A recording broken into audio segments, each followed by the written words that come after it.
But I remember in my 10th class was a turning point. I was 15 years old, and I had done reasonably okay in my board exams, but I was not expecting that high score, because I was a 72% chap, marks. And when I saw the results, it was 80%, and I was overjoyed. I thought that, my God, I have conquered Mount Everest. And I came home, rushing home from the school, wanting to share it with my parents, and telling everybody, I have conquered the earth, kind of a thing. And I, to my utter dismay, I found that there was nobody at home. I entered the house, I was jumping up and down. I had shared it with all my friends. Everybody in the town of Mumbai, in the city of Mumbai, had known that Satya had got 80%, but I had not been able to speak to my parents. So I was pacing up and down, where have they gone? And why are they not here? And then my eyes fell on this person who looks at you when you look at him, right? So I thought, I have to share it with someone, right? So I just held the altar, and I was shouting, I got 80%, Swami, can you hear me? I got 80%. And I remember for the first time that joy, that joy increasing manifold. And I got into that phase where, he is not the one whom you go to only to share your problems. He's the one with whom you share your joys, and that joy becomes manifold. And that was a turning moment for me as a 15-year-old. And all these things have become have had come out had come about organically, right? I then joined my junior college, and suddenly found a completely different world, of freedom, freed from the blue and white uniform, and the necktie, immersed in the various colors of college life. And for those 2 years, uh, and rational thought started coming in. This is the phase of adolescence, where you you project your individuality, is it not? Where we want to be, seen as an individuals, when we are just growing our fresh mustache, and feeling proud of that mustache. And that becomes the most prized possession of our lives as boys, right? And that mustache brings in that sense of pride. And then that is a moment I see in many students, many youngsters, where they feel that they are becoming distant from the Lord, right? They feel that, and that pining, saying that, why is, that loss of innocence, that loss of that innocence of childhood is an angst of every adolescent, right? And I went through that, because for me, then the question started coming in. Hey guy, you have been speaking to that photograph for so many years now, but is the photograph really listening to you? Is it listening, or is it a childish play? Is it your fantasy friend? Is it your the friend that you have created in the mind? So these are questions that are genuine, that genuinely comes. And it is good for these questions to come, because once those questions are resolved, the engagement with the divine goes at a different level. And that is the patience that is required. I mean, if at that moment there is an external intervention, to young adults, or to the adolescents, when external intervention saying that, no, that's not right, this is, and that's the phase where you cannot be judgmental, right? Because judgment is something that is absolutely not acceptable, in the 14 to 20 age group, right? And you have lost that connect. And that's the patience of the divine, of the Lord, right? I remember, for me, after having struggled with those questions for 2 years, when I finally, in 1991, when I joined Swami's institution, to me, all the answers came with just the first line that Swami spoke to me, right? It was on the fourth day of my stay in the hostel. It was a summer course period. And as I was, know, the momentum of the Mumbai life had continued, had taken me to Prashant Nilayam. And I had returned the entrance. I had passed the entrance, got in, felt extremely, again, that same proud moment. I have gotten to Prashant Nilayam. My sadly, very, very sadly, my mustache had to go. That was a painful experience to come in front of my father after the first shave. It's a big moment. Yeah, I mean, But that was these were. I'm painting the picture of an adolescent growing, because we are speaking about young adults here, and it's so, my own life is etched in my mind, but I think it resonates with, in a different way, with every one of us, with every one of our children that we deal with. So this youngster with a freshly shaven mustache had entered the portals of Bhagwan's institution, had seen Swami as a student, being clad in white. Uh, I'd seen Swami in a my first darshan of Swami as a student was from the top, because suddenly I had heard thundering footsteps running. All Swami has come to the hostel, and I ran. I had just unpacked my bags in the hostel, and I was just figuring out where to put my bed or what to do. And then this thundering of feet I heard. I ran. I too ran with them, and then from the stairs, which was all packed with boys, I was looking down, and there was Bhagwan standing in the middle with all the boys around him, right?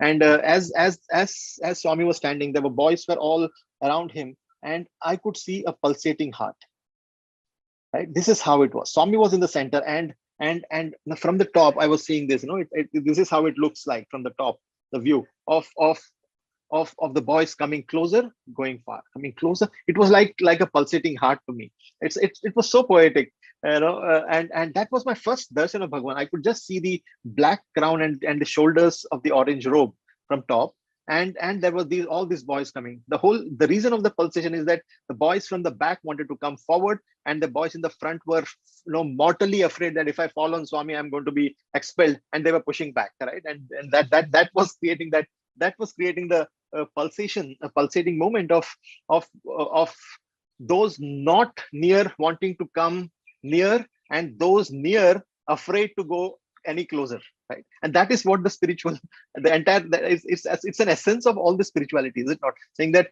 that don't go too close to the fire, you may get burnt, kind of a thing, is an advice that Swami is like fire. Don't stay too far away, you may not get the warmth. Don't come too close, you may get burnt. Was a big philosophical thought in those days. And I would always wonder, because for me, the immediate counter to the thought was that the whole purpose of life is to become vibhuti, right? And so why are you afraid of the fire? Jump in, boss, and experience that whole thing. And that's what I got to do 5 years later. But this was the pulsation that I saw. That was the first darshan of Swami. And 4 days later, that euphoria of having got into Swami's institution had gone.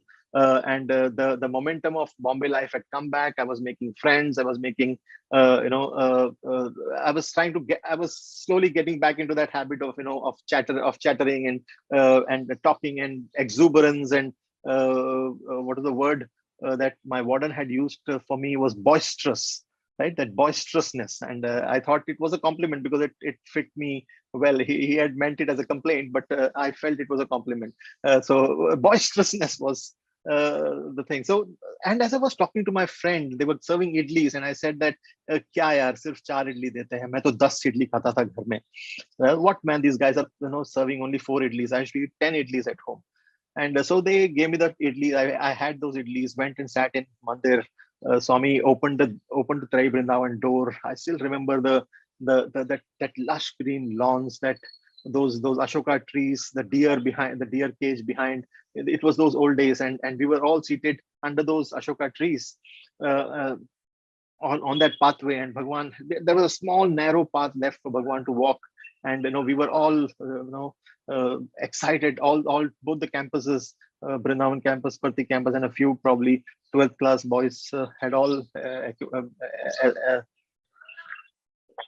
come together. And as Swami was coming out of the mandir, he looked at me. He made an eye contact. And it's fourth day, right? I was in the fourth line, sitting in the fourth line, and 4 idlis. It was something. The magic of 4 was just unfolding on that day. And as Swami went, I was elated, and there was the other boys and who were just poking me. Swami looked at you, man, and I was floating 4 inches above the ground. And I was saying, thinking that, oh, Swami has looked at me.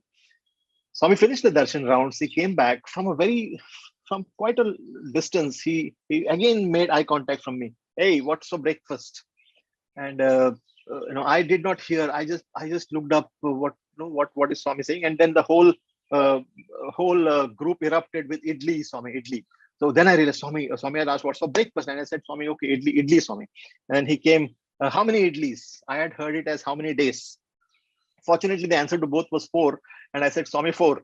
Right, and when Swami came very close, and he said, "Das idli khata hai." I said, are you going to eat 10 idlis? I'm telling you, I thought that I'm going to be expelled because I had spoken. I mean, because that's the fear, right? Because the uh, whole atmosphere of Prashanti of the hostel is that if you take one wrong step, you're out, boss. It was so difficult to get in, but to get out, it's like this. So I thought I'm going to get expelled. That was my first thought. I thought, no, no, no, Swami, no, Swami, and I could that sound is going on in my ear, right? And I used to keep joking, saying that I could hear the earth rotating at that point of time. That was that humming sound because of the fear. And Bhagwan, he tells me, "Das idli khata hai." I told, no, Swami. Hey, such bolo. Swami, no, Swami. Kitna idli? Swami, four idlis. Big idli, small idli. I told Swami, big idli, Swami. I didn't want to make a mistake again. Hey, not big, not small, medium idli. And he described the exact shape of the idli, etc. I made the comment and he went away. To me, that one interaction, dear brothers and sisters, was such a powerful answer to every question of mine. That big question, that do you listen to me when I speak to you, to speak to that photograph, right? That question that was lingering for 2 years. Again, that it was only the divine intervention. Nobody could have answered that question. I would have gone into for long debates with anybody else, telling that, does the photograph listen to you? You could have given me lots of discourses about it being a genuine conversation, it being the opening of the heart. But my question was, does the photograph listen to me? And here was Bhagwan interacting, saying that not only am I listening to you when you're speaking to the photograph, but I'm speaking to you when when you're being a good for nothing and speaking to your friends and bragging about the number of idlis you eat, right? And that became a reality in my life, right? That became a reality in my life. And again, that as an adolescent, as now as an 18-year-old, as I was growing, that again, uh, that what shall I say, that leash, if I may say, was put around my neck, saying that yes, you're free, but there is a limit. That I am watching, that there is accountability. And that came into my mind. And that whole reconciliation back, right, of that childhood faith, that love, that innocent engagement with Swami, to that loss of this thing, to that to for that search of the right answer, and then the engagement of accountability that came in. That was a very powerful moment for me, and I'm sure every child goes through this uh, this kind of a journey. And I think we as adults who are guiding the young adults towards a life of purpose, towards a life of grace, I think we need to be patient with that process. I think as they go through the process.